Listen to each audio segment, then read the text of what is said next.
I think we should get into what I consider probably the one where we get to rail on Blizzard being a bit silly. Not dumb, not wrong, but a bit silly. Okay. Blizzard, for the love of God, stop trusting your community to make decisions by democracy. Very, very dramatic. Matt has started out the stream by being pro-dictatorship. Exactly. And really, that is what 5 seconds with the WoW community does. It's a joke. Almost certainly. All it takes is one look at WoW Twitter to go, don't let votes happen. And it also comes back to, if you remember the Game Awards at all, and you remember the Player's Choice part, and you see what the Genshin Impact community did. Sorry, Matt, I've got to play you out. This is sponsored by Club Lemon. Yeah, so you know the Genshin Impact community, and the fact that they're all bribed to rig the vote as hard as they possibly could and bought the shit out of it, and then other people bought the hell out of it backwards. You don't give people incentives to vote, or try not to give them incentives to vote in this case, because people get a little bit weird about it. So, what's actually happened? You can vote for what your tier bonus will be next season. I think that this is well-meaning, and I think I overall know what they're trying to do. Before we dive into the feedback, and I guess there's another side of this. So this is everybody on the Twitter. Mm-hmm. The rapper formerly known as Twitter, now called X. Oh, Elon, you silly sausage. Anyhow. Outside of there, what does everybody else think? The people who we cannot find out what they think. That said, you could say that this is just inherently selecting for the more engaged people because who follows the WoW blog, really? But I think what they're doing, so the core thing is you vote for what visual, and then you vote for what set bonus your spec gets. Right? So that's a total of 4 votes for every class. Well, 1 for the class and then 1 for each spec, isn't it? Yeah. Correct, yes. Okay, so I think Blizzard is kind of thinking like this.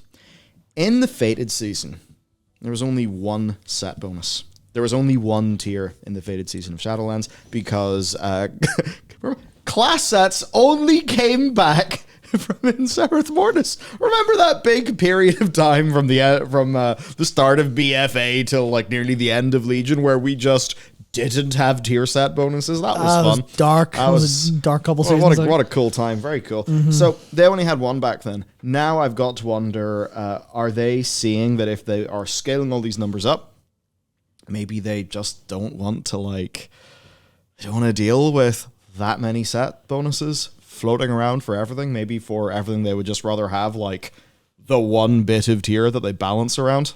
That was one thought that I had. Yeah, because you would definitely run into problems with the 2 and 2 of certain tier sets when you don't have to worry about item level. Because the way obviously it'll be the start of a season and it'll say, well, okay, you should aim for 2 and 2 until you get above this item level and then go for 4. There's probably a couple cases where there's off parts of if you have 2 bonus from season 1 and 2 set from season 3, suddenly it's going to be completely whack. Because now it's multiplicative and that's busted. Yeah. What do we do? And then if it is like that, to do a targeted fix to that one problem would then throw off the balance of everything else. And you have a sort of you just have multiple variables. They all interact with each other. Could be messy. So I think that's their thinking. Now, I think what they've tried to kind of nobly do is say, let's make one, and we want to do the one that you'll all enjoy the most. How's that went? So, I'm not quite sure how it went just yet. The poll will end the 15th of January, so we'll know what the actual outcome has been.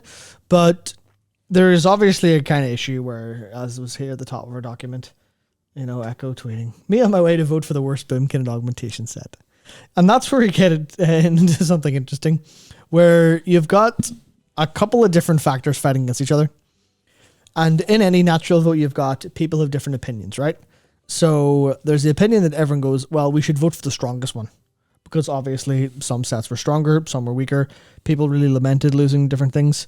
So you've got vote for the strongest. And that's what people probably on average want to do if they're engaged players, because that's how World of Warcraft works now. Never mind the fact that it's strength of the tier set kind of technically shouldn't matter because Blizzard should balance you to be around equal anyway, but that doesn't happen. So I can kind of see them going for the strength first. Then there is the fun part where some set bonuses are fun and some are less fun. Where, as an example, I think the Feral Season 3 tier set is... I'm not a huge fan of it, but I can see where it's fun. I can see where people enjoy it, where it gives you a big damage window every time you use Feral Frenzy. Feral Frenzy's cooldown reduced to 30 seconds. So you've got a pretty big 30-second damage window, so you can run like the 1 minute cooldown Convoke and start to like 30-second Feral, Convoke, line up every other Feral, and it works pretty fun. But then there's the one with combo points from Season 2. And there's just this kind of thing of, well, which one did you enjoy playing with more? So people will be a little bit split on that. But then you've got the other side of things, which is you've got strength and you've got fun. But then you've got people who want you to be weaker. So you've got this fun case where there's literally, like, people are saying this as soon as it cropped up. They went, what if I go to the other class form and vote for the weakest one? And you think about it in terms of numbers. And you think of, well, okay, well, you know, if 6 or 7 classes get together to vote for the weakest of one class, players of that class can't outvote them. So you could just see it's everyone going, no, we will all intentionally outvote everyone else for the weakest. Now, yeah. I can see people saying in chat that's not actually happening. It generally seems like people aren't trolling and they're voting for the okay strength one or the strong one, which makes you wonder. Strong is interesting. Strong is interesting versus fun. And you're like, it's not necessarily a massive problem. Everything's going perfectly okay, but it is pretty much a case of Jesus Christ. There's a lot of people showing not their true colors here, but there's a lot of incentives that you may not have thought of immediately, like pointed out there of like people trying to sabotage other classes so they don't take their spots in raids and comps. And you can see it with like Mythic Raiders. And obviously what works well for, I think, Blizzard in this case is their forums aren't exactly bottable in terms of votes, which is helpful. So if this was some other external thing, you'd have all forums of bad actors. Spicy. Yeah, so I think it's going well, but I just thought it was funny where people are starting to... people are showing how awful they could really sort of be. I think... Like, just all this potential trollings. I imagine they're not actually doing it in a lot of cases, although I've seen people do say that. But then there's obviously an example of Enrique saying, what about PvP tier? Jesus Christ. If that doesn't line up, then you've got a problem.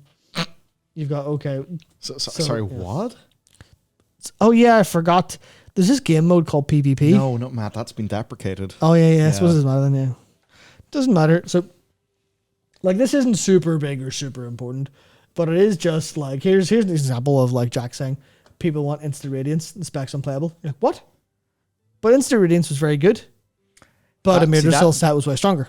That's the fun thing, like, so for what Jack's saying, right? Mm-hmm. So for moron like me, who's like not really trying to squeeze absolutely everything out of disc, Instant Radiance is like, oh great, big wahoo, click button, everyone explodes, happy. For the other disc priest in our guild, and like she plays like to a higher level than me, Instant Radiance was annoying because it threw off all the timings of her ramps. So that's like a good example of well, you know, just different things for different people, and people are then thinking, but what if we could get all of them? Then we could use the tier sets that we like. I suppose another option, another solution here, and to be honest, it is like there is a bit of clunk to it, but it would be to make tier set stuff no longer operate with another tier set. So your 2-piece cannot operate with another 2-piece. It's just 2 then 4. Now that does then itself create a bunch of other annoyances. I suppose that's kind of the thing. They probably thought, hang on a second, why don't we try to turn this, turn all of these lemons into lemonade, and, well, yeah, then all of this happens. I guess it's the weird thing, like, I can go and I can vote for a druid thing. Please don't. I can just like, what would Matt hate the most? I'll vote for that. So, but then it's strange because if you're going to vote that, or maybe you only get, if you only get a vote for a max level character, you could even go a max level character who hasn't been boosted in the last, whatever amount of time. Maybe that's one way to do it. So that to get a vote, you actually have to have skin in the game. It's not perfect, but maybe that would be better. Because, I can vote on Frost Mage. The last time I've played Frost Mage was Aberrus. No, it wasn't Aberrus. I'm mad. It was Zereth Mortis. Now, that's a bit weird because, I have played it in the past. Maybe I'd pick it up again if I thought there'd be a new, I wanted to try a set bonus. And so, yeah, it's kind of scuffed no matter what way you do it, isn't it? There's problems everywhere. Yeah, that's exactly it. Where this is more of a, it's not a insanely big problem. It's not going to end the game and destroy Season 4. But it is a little bit of a Blizzard kind of going, well, what if we're kind of fun and kind of interesting, but then we'll throw it over to the community to decide. And it's almost like they're taking a little bit of the weight off themselves to choose and going, okay, we'll let them decide. Then we'll be able to balance it after the fact, which is smart. But I just thought it was fun to highlight, don't trust community to make decisions because they will make the decisions that will benefit them the most. Them as individuals, not as a community. Because you've got people who have, I don't know how many people would literally look at, this and just take it super seriously. Thankfully, they didn't. At least, whatever number of people trying to take the piss did not outnumber people who were actually voting for the strong one, for the stronger ones.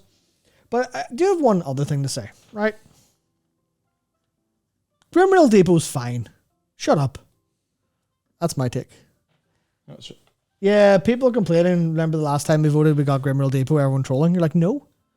People with different opinions aren't trolls. Yeah, Grimrill Depot is, it's number one, it's pretty brisk, which is cool.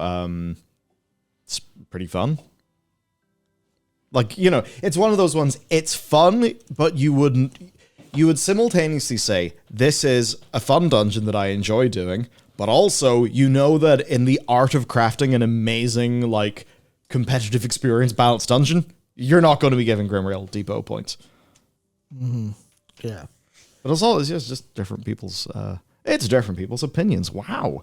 Right. So this is, it's bizarre. I'm not trying to say I don't know, man. Have I just turned into a strange Zen individual who's it is okay. I would fundamentally take any of the set bonuses and I would not off myself. I don't know. Well, clearly you don't care about World of Warcraft enough. Because if you don't play World of Warcraft enough that you're absolutely schizo over the head of it, then you're doing it wrong, I think. Welcome to the internet, everyone. That's great. I suppose it's what I'm thinking about first is, as designers, what's the problem they're going to be trying to solve? I suppose I would also then think right, because I haven't looked through all of the set bonuses, but could you just allow for mixing and matching, give everybody everything, and just say, screw it, it's the final season, no one gives a shit. And then just, whack-a-mole the worst offenders. Now, the thing then is, if they were to do that, that could be more fun, and based on the other title you have in our stream doc, maybe we're going to talk about fun or difficult, because maybe that could be more fun. And then people get whatever set bonus they want to, pursue, yada, yada, yada. But then all the people who are, they're then going to be saying, no, there's another God comp.